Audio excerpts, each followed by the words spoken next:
कैसे पता करें कि आपका मेटाबॉलिज्म स्लो हो चुका है? तो हमारी बॉडी देती है कुछ संकेत जिनसे आप पता लगा सकते हैं कि आपका जो मेटाबॉलिज्म है वो स्लो हो चुका है। जैसे कि आपका जो बॉडी का वेट है वो थोड़ा सा भी खाना खाने पर वो बढ़ने लग जाता है। कैसे? क्योंकि आपकी जो बॉडी है वो कैलोरी तो इनटेक कर रही है लेकिन उसको बर्न नहीं कर पा रही है, आपकी बॉडी उसको यूटिलाइज नहीं कर पा रही है, जिसकी वजह से आपका वेट गेन हो रहा है। और दूसरा, आपका डाइजेशन स्लो हो जाता है और आपका कॉन्स्टिपेशन बना रहता है, क्योंकि आप खाना खाने के बाद लंबे समय तक आपको भारापन सा फील होता है due to slow metabolism, due to slow digestion, and जिसकी वजह से आपको ब्लोटिंग, एसिडिटी, कॉन्स्टिपेशन जैसी समस्याएं उत्पन्न हो जाती हैं। ज़्यादा ठंड लगना, जब मेटाबॉलिज्म आपका स्लो होता है ना तो आपका जो थर्मो रेगुलेशन सिस्टम है, आपको जो हीट प्रोडक्शन वाला सिस्टम है, आपको हीट प्रोड्यूस कम होती है, जिसकी वजह से आपको ठंड ज़्यादा लगती है। तो इसलिए स्लो मेटाबॉलिज्म वाले लोगों को ठंड ज़्यादा लगती है।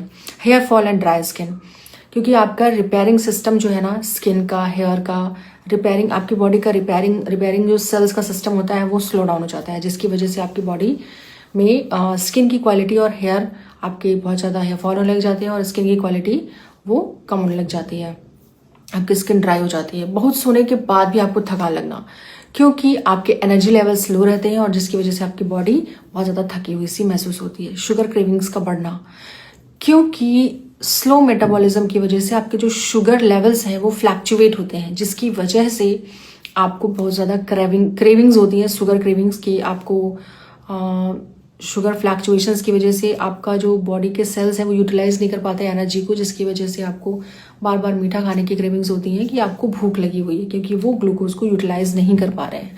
हर वक्त थकान और एनर्जी लो। वैसा क्यों होता है? ऐसा इसलिए होता है क्योंकि मेटाबॉलिज्म स्लो होने की वजह से आपका hormonal system and repairing system जो बॉडी का है वो स्लो डाउन हो जाता है, जिसकी वजह से आपको हमेशा थकान सी लगी रहती है। तो इसको दूर करने के लिए आपको क्या करना है?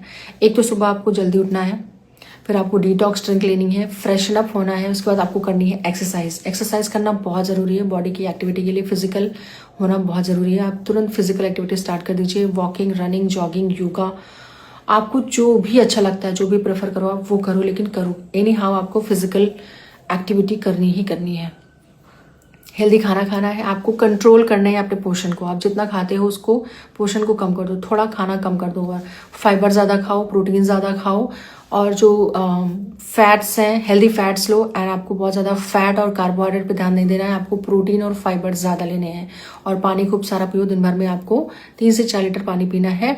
टाइम पर सो जाओ, नींद अच्छी पूरी करो, जिससे कि आप डीप ब्रीदिंग में मेडिटेशन, योगा करो, जिससे कि आपको नींद भी अच्छी आएगी और आपका मन भी शांत रहेगा और आपका डाइजेशन भी हेल्दी रहेगा। तो ये सारी चीज़ें जब आप करोगे तो आपका डाइजेशन स्लो नहीं रहेगा, आपका डाइजेशन फास्ट होगा एंड मेटाबॉलिज्म भी आपका फास्ट हो जाएगा। तो जानकारी आपको कैसे लगी आप मुझे तुरंत कमेंट करके बता सकते हैं।